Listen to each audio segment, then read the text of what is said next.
San Francisco was coming out of the Great Depression, and engineers were almost done with the Golden Gate Bridge and the Bay Bridge. They wanted a fair to celebrate an array of human achievements from art to architecture and engineering. They needed a large piece of land for the fair and an airport. Engineers pitched Franklin D. Roosevelt on the idea of making the fair on the sandy shoals near the Yerba Buena Islands. He loved the idea of an airport, and with some federal funding, they began construction. The Army Corps of Engineers piled hundreds of thousands of boulders onto the shoals of Yerba Buena. They dug up 2.5 million dump trucks of bay mud and sand into the Boulder Dam. They were able to construct the largest man-made mass in the world. In 1939, California's governors got to open the city with the jewel-encrusted key. They announced the $50 million Pageant of the Pacific and the Pan American Airways. The island features towers, gardens, goddesses, and dazzling light effects across the 400 acres.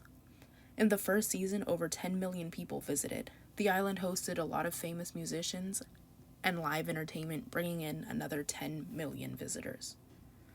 Right when the fair ended, the U.S. Navy moved in to prepare for World War II. 4.5 million people were flown and shipped out of Treasure Island. It even served as a supply station for many military efforts through the Pacific and in Asia. During the Cold Wars, the island was a major training and education center. Nuclear training resulted in toxic substances that were buried in the soil. The island served as a military base until the 1990s, according to the Treasure Island Museum.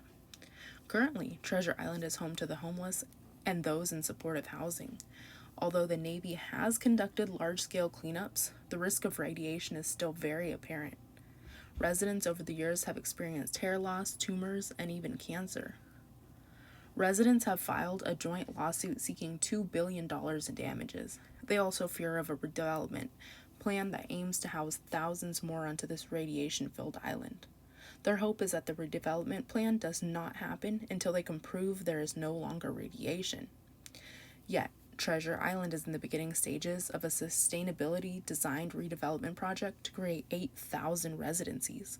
According to Business Insider, the $6 billion plan would take the current population from 2,000 to 20,000. They plan on filling the island with waterfront art displays, open parks, and community gardens. This project was awarded LEED ND Platinum certification, becoming only the 17th in the world to receive the highest designation for green sustainable development. All these future plans could be threatened because Treasure Island is very low to the water, and climate change has kept the water rising. Winter storm tides also pour water onto the island and could inundate it. Treasure Island is sinking at the exact same rate that the sea level is going up. This makes it one of the most vulnerable places in the entire state. Regulators approved the city's plans in 2011, but what people thought only 20 years ago can be completely out of date now. They used average estimates, but even the worst-case scenario numbers are too low.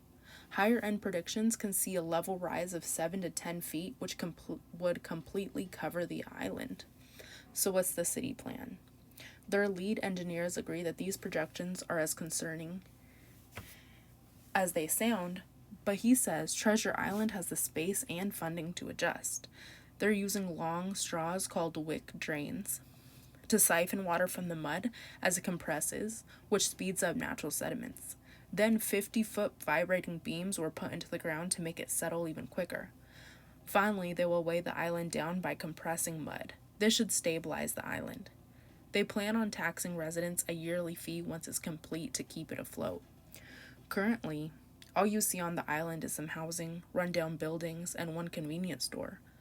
But once the remodel is over, there'll be hotels, a retail sector, and a new ferry terminal taking people from Oakland to San Francisco and vice versa.